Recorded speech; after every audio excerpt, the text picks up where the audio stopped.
Hello అండి. ఒకప్పటి కళ, చేతి కళ అనేది అంతరించిపోతుందేమో అనుకుంటున్నాను నేనైతే. అడవికెళ్ళి ఇట్లా కట్టెలు తీసుకొచ్చి, ఇట్లా వడ్ల గుమ్మ అయితే అల్లుతున్నాడు మా డ్యాడీ. సో, ఇప్పట్లో అయితే అప్పుడైతే అల్లించుకునేవాళ్ళు గానీ, ఇప్పటికీ మా ఊరు సైడు ఇంకా కొంచెం నడుస్తుంది. ఇక్కడ మా ఆయనైతే నిలువులైతే చెక్కుతున్నాడు. ఆయనకి ఈ పనంటే చాలా ఇష్టము. ఇంకా రాను రానైతే ఈ పనైతే ఎవ్వరు చేయరండి. ఎందుకంటే అందరూ సిటీకొచ్చేసి ఇక ఏదో ఒక జాబ్‌లో ఏదో ఒకటి పని చేసుకుంటున్నారు గానీ, ఊర్లో ఉండి ఈ పనైతే ఎవ్వరు చెయ్యరు. చాలా హార్డ్ వర్క్ ఇది. అడవికెళ్ళి తీసుకొచ్చి చేయాలి. ఇక్కడైతే మా అమ్మ అయితే బియ్యం జూస్తుంది, ఫోన్ మాట్లాడుతుంది, కోపంగుంది కొంచెం.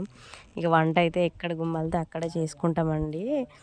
అయితే అమ్మ వాళ్ళ ఇంటికెళ్ళినప్పుడు మొన్న రీసెంట్‌గా మేము గూడా ఎళ్ళామన్నమాట. ఇక్కడ కంప్లీట్ అయిపోతుంది చూడండి. ఇక మా అమ్మ అయితే లోపలికి దిగుతుంది పీచు కట్ చేయడానికి. లోపటిగా కంప్లీట్ అయినంక పెండతోటి మొత్తం కంప్లీట్ చేసి అలుకుతారు. అలికి సంవత్సరం అంతా ఒడ్లు నిల్వ చేసుకొని పట్టించుకొని